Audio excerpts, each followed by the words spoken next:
বন্ধুরা ভাবুন তো একবার, যদি কলকাতার জার্সি গায়ে দিয়ে রাহুলকে আমরা মাঠে নামতে দেখি তাহলে কিরকম হবে।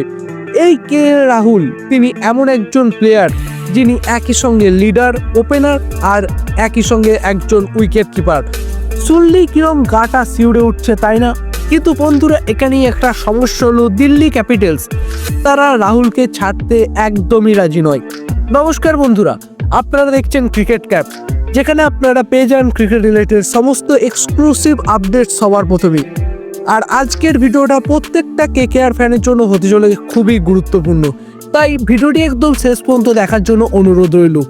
আর বন্ধুরা তার আগে তোমরা যদি একজন কেকেআরের ডাই হার্ট ফ্যান হো, তাহলে অবশ্যই তোমরা কমেন্ট বক্সে লিখে জানাতে ভুলো না তোমরা 2026 আইপিএলে কেকেআরের উইকেট কিপার ব্যাটসম্যান হিসেবে কাকে দেখতে চাও, সঞ্জু স্যামসন নাকি রাহুলকে। অবশ্যই কমেন্ট বক্সে লিখে জানাতে ভুলো না তোমার মতবাদ। বন্ধুরা এই গল্পের শুরুটা হয়েছিল 2025 আইপিএল শেষ হওয়ার পর থেকেই, যেখানে আমাদের কেকেআর দল খুঁজছিল এমন একজন প্লেয়ারকে যিনি হবেন একই সঙ্গে batsman, opener plus wicket keeper. আর এই তিনটের সব থেকে যুক্তিযুক্ত মেলবন্ধন হলো এই রাহুল। তাই রাহুলকে যদি দলে নিতে পারে আমাদের কেকেআর টিম ম্যানেজমেন্ট, আমাদের জন্য সেটাই হয়ে উঠবে একটা জ্যাকপট। যতটা শোনা যাচ্ছে কলকাতার টিম ম্যানেজমেন্ট ইতিমধ্যেই রাহুলের সঙ্গে একাধিকবার দেখা করেছে, আলোচনাও করেছে নানা বিষয় নিয়ে, আর তারা নানা ধরনের পরিকল্পনা তৈরি করতেও শুরু করে দিয়েছে। কিন্তু এখানেই শুরু হয়েছে আসল নাটকটা। দিল্লি ক্যাপিটালস স্পষ্ট বলে দিয়েছে তারা রাহুলকে কিনেছিল 14 কোটি টাকার বিনিময়ে। তাই যদি তাকে ছাড়তে হয় তাহলে তারা নেবে একটা বিশাল বড়সড় টাকার অফার। এমনকি দিল্লি 3 বার প্রস্তাব দিয়েছে কলকাতা নাইট রাইডার্সকে। তারা প্রথমবারে বলেছিল তারা সুনীল নারায়ণকে চায়, দ্বিতীয়বারে তারা বলেছিল রিঙ্কু সিং আর অঙ্কুশ রঘুবংশী, এবং তৃতীয়বারে তারা ডিমান্ড করে বসে হর্ষিত রানা আর রঘুবংশীর মতো প্লেয়ারদের।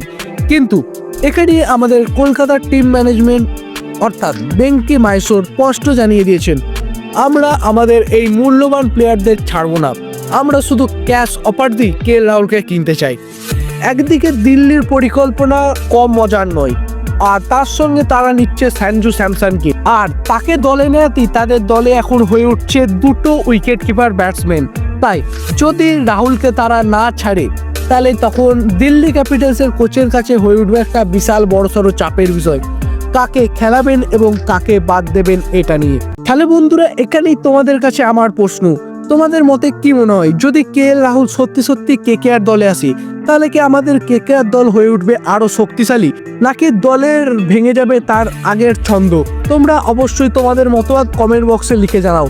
আর যদি এই রাহুল আমাদের কেকেআর দলে আসেন তাহলে আমাদের কেকেআর দল পেয়ে যাবে একটা নতুন অধিনায়ক, অভিজ্ঞ ব্যাটসম্যান, তার সঙ্গে একজন উইকেট কিপার, সব মিলিয়ে হয়ে উঠবে আমাদের কেকেআর এর জন্য একটা প্লাস পয়েন্ট।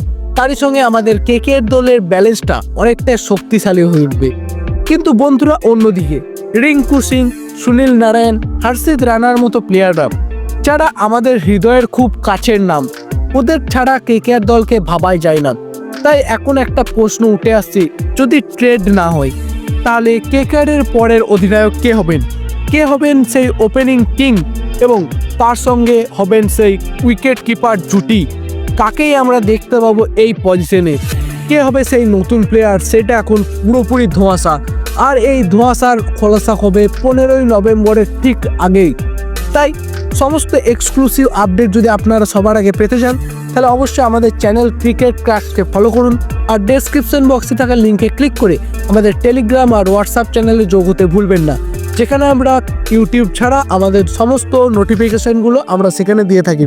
তাহলে বন্ধুরা আজকের জন্য এই পর্যন্তই, ফিরে আসছি খুব শীঘ্রই নতুন কোনো ক্রিকেট রিলেটেড আপডেট নিয়ে। ততক্ষণের জন্য ভালো থাকুন, সুস্থ থাকুন এবং ক্রিকেটের প্রেমে হাবুডুবু খেতে থাকুন।